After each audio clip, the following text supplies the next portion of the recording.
Yes, well, it's one of the sexiest undercard fights we've ever seen. The Samoan destroyer facing off against the ferocious Chinese power. Yes, it's time to tickle the nipples of this absolute barnstormer and discuss the possibilities of Parker versus Zhilei Zhang. Strap in!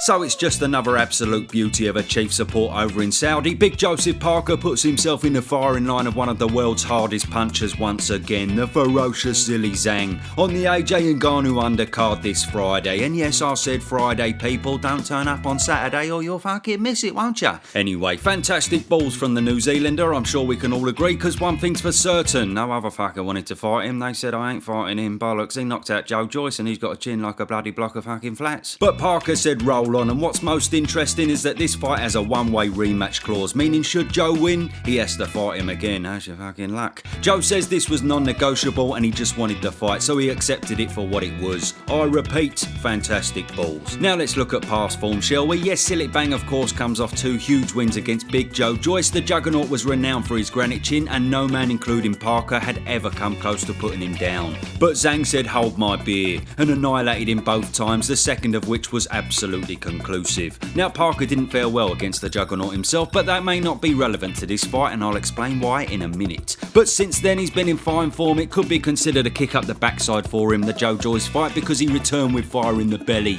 A so-so performance against Massey, looked solid against Apello and Keane, then executed a perfect game plan against Deontay Wilder. I mean, alright, Wilder did get in the ring and think, oh, I wonder if I can win without throwing a fucking punch, because he did manage to do not far off shit all in that fight. But equally, Parker's game plan forced this upon him by fighting at range and taking away the Bomber's biggest asset. So that's why this is such a juicy fight, because both men are at the top of their game and come off solid wins against arguably top 5 opponents. Now both men have their advantages, but Parker holds the clear benefit on age, being a whopping 8 years younger than Big Bang, yet still leading on experience in regards to total fights. However, Zhang is the much taller and wider man with a reach advantage of 4 inches, and he came in a full 3 stone heavier in comparison to Parker in both of their last bouts. This weight does allow him to be seriously powerful, but to be honest, may be a hindrance because of his most obvious flaw, his gas tank. So yes, let's talk about each man's strengths and flaws, starting with Zhilei Zhang. Well, as we know, Big Bang is shown to get a bit tired in the later rounds. In fact, in the Hrgovic and Forrest fight, he looked like he'd had a race with Mo fucking Farah. It was a surprise he came in at a career heaviest against Joyce, but maybe he just knew it would play out as early as it did. Either way, had the second Joyce fight gone on longer, due to this weight, we may have seen his energy levels drop significantly.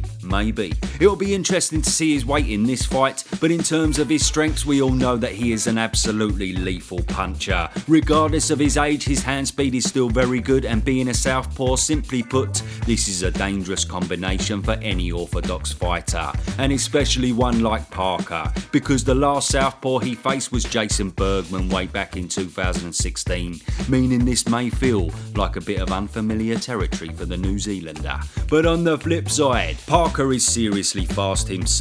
He more than likely betters Zhang in hand speed, and although he will trail in terms of punch power, he is definitely no slouch in that department as well. Now Parker's biggest issue throughout his career has been him switching off or going wandering when things aren't going his way. He was great against Wilder, but Wilder didn't take him into any deep waters. So if he does feel that Zhang power early on and it all gets on top of him, who knows how he will react to it. I mean, he won't react like this bloke though, I know that. Bloody hell, look at this, that looked painful, didn't it? Right in the fucking shoulder. Zhang hits hard, but he don't hit that fucking hard. Anyway, where was I? Yes, though, in fairness, Andy Lee may have kicked that bad habit out of Joe, since it has been a lot better of late. And ultimately, in comparison to Zhang, Parker has always shown a lot better energy levels in the ring. He was much lighter than usual against Wilder, which allowed him to be very nimble on his feet and much quicker than we've ever seen him. So don't be surprised to see him at a similar weight for this fight. Now then, let's nip it in the bud. My prediction for this fight is fuck knows. Honestly, this is seriously 50-50 and very difficult to call due to both men's form.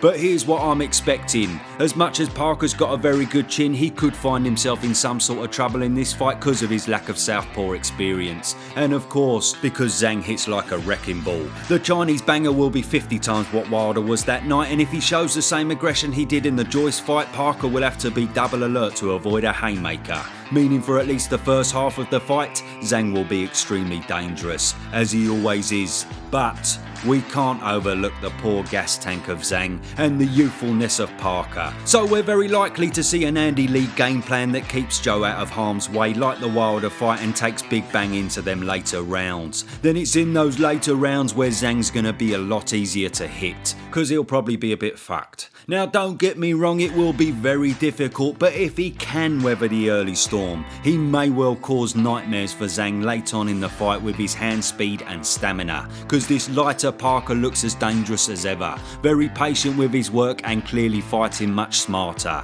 And let's not forget the fact that Parker has agreed to fight this man knowing he will have to rematch him even if he wins, tells me Parker is absolutely fearless of the Chinese mountain and he knows he can execute another perfect game plan with Andy Lee.